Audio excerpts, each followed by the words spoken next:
سبحان اللہ وبحمدہ سبحان اللہ العظیم سبحان اللہ وبحمدہ سبحان اللہ العظیم نحمدہ ونصلی علی رسولہ الکریم اما بعد فاعوذ باللہ من الشیطان الرجیم بسم اللہ الرحمن الرحیم۔ اللہ کے رسول صلی اللہ علیہ وسلم نے ہمیں بہت سی بشارتیں عطا فرمائیں، اور وہ بشارتیں اس لحاظ سے کہ آپ صلی اللہ علیہ وسلم بشیر بھی بنا کے بھیجے گا اور نذیر بھی بنا کے بھیجے گا، بشیرم و نذیرہ۔ اور اللہ کے رسول صلی اللہ علیہ وسلم نے اللہ کی ناراضگی کے کاموں سے ہمیں ڈرایا بھی اور سمجھایا بھی، اور اللہ کی جہنم سے پناہ مانگنے کا بھی حکم دیا، لیکن اس کے ساتھ ساتھ ہمیں بہت ساری بشارتیں دیں، اور وہ بشارتیں جن کا نتیجہ جنت کی صورت میں نکلے گا۔ آج کی اس مجلس میں ہم اللہ کے رسول صلی اللہ علیہ وسلم کی طرف سے وہ 6 کاموں کا تذکرہ کریں گے جن کا نتیجہ جنت کی صورت میں بندہ مومن کو ملنے والا ہے،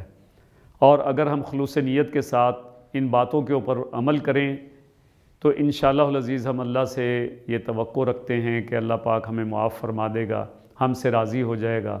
اور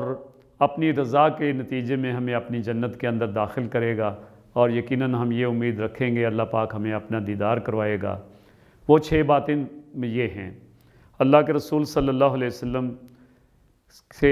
ابو ہریرہ رضی اللہ تعالیٰ عنہ اس حدیث کو روایت کرتے ہیں کہ آپ صلی اللہ علیہ وسلم نے ان لوگوں سے جو آپ کے پاس بیٹھے ہوئے تھے فرمایا کہ تم لوگ مجھے 6 کام کرنے کی ضمانت دے دو تو میں تمہیں جنت کی ضمانت دوں، یعنی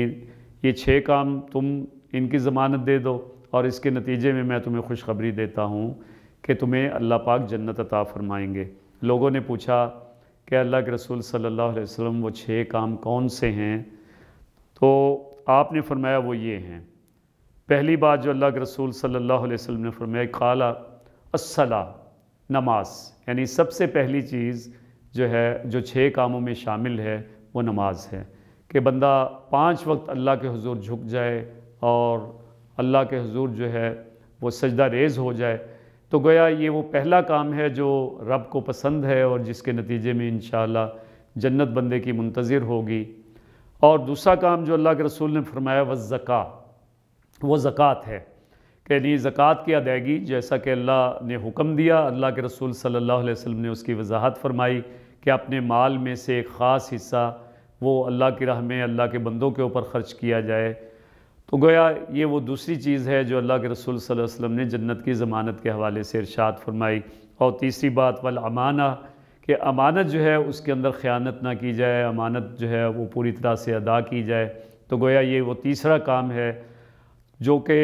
جنت میں لے جانے والا ہے، کہ امانت جو ہے پوری طرح سے لوٹائی جائے، اور آج ہمارے معاشرے میں یہی چیز کم ہوتی چلی جا رہی ہے، نماز سے دوری، زکوٰۃ نہ دینا، اور تیسرا کام جو ہے وہ امانت میں خیانت کرنا، چاہے وہ قومی امانت ہو یا ذاتی امانت ہو، ہر لیول کے اوپر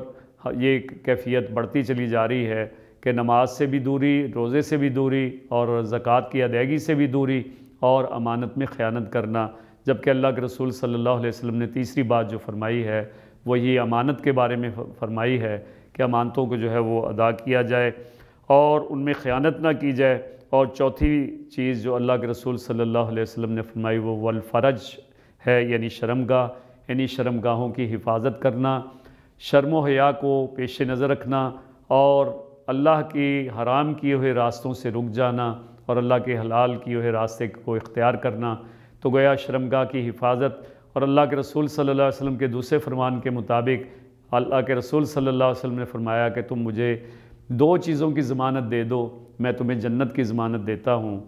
اس میں اللہ کے رسول صلی اللہ علیہ وسلم نے جو 2 چیزیں فرمائیں، ایک جو تمہارے 2 ہونٹوں کے درمیان ہے، اور ایک جو تمہاری 2 ٹانگوں کے درمیان ہے۔ گویا ان کا غلط استعمال اور ہر اس جگہ سے بچنا جن سے اللہ نے منع فرمایا ہے، تو گویا یہ اگر ضمانت دے دی جائے کہ انسان ان کو صحیح طریقے سے استعمال کرے گا تو اس کے نتیجے میں اللہ کے رسول صلی اللہ علیہ وسلم جنت کی بشارت عطا فرما رہے ہیں۔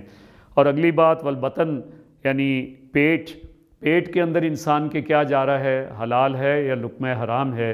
اس کا بندہ خیال رکھتے ہوئے جو ہے وہ اپنی غذا کو حلال غذا کے طور پہ استعمال کرے،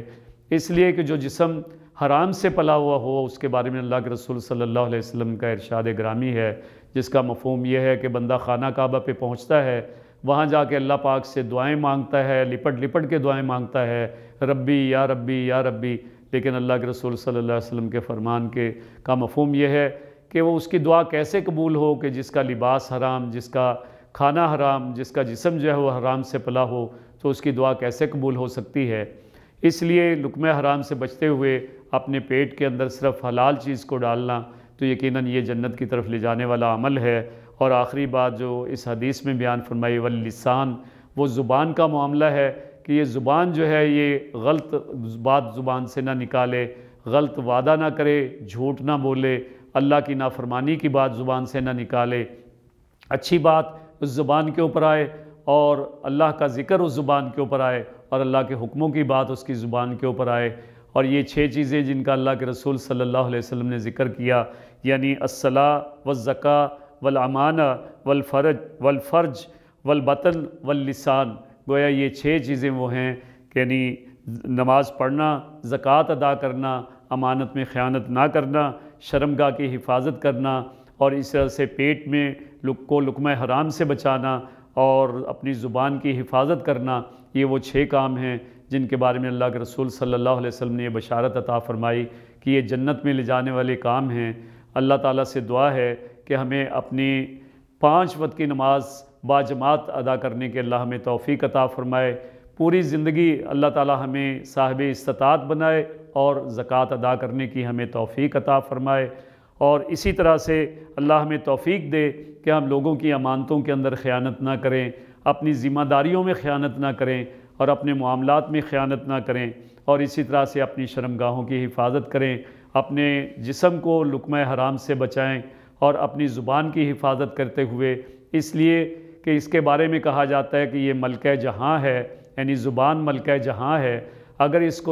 کا صحیح استعمال کیا تو یہ لوگوں کو حکمرانی کرنے کا ذریعہ بنتی ہے، اور اگر اس کا غلط استعمال کیا تو اس کے نتیجے میں خدا کی ناراضگی، اللہ کی ناراضگی کا باعث بنتی ہے۔ تو اللہ تعالیٰ سے دعا ہے کہ ہمیں یہ کام کرنے کی توفیق عطا فرمائے تاکہ ہماری جو خواہش ہے، ہم جس کے لیے اللہ سے دعائیں کرتے ہیں کہ اپنی جنت ہمیں عطا فرما دے، اس جنت کے ہم مستحق بن سکیں۔ اللہ تعالیٰ ہمارا ہمیں ناصر ہو۔ وآخر دعوانا الحمدللہ رب العالمین۔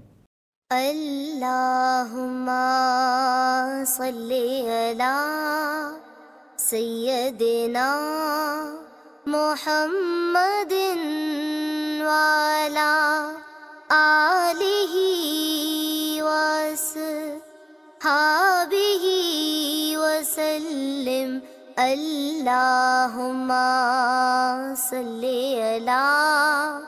سیدنا محمد وعلی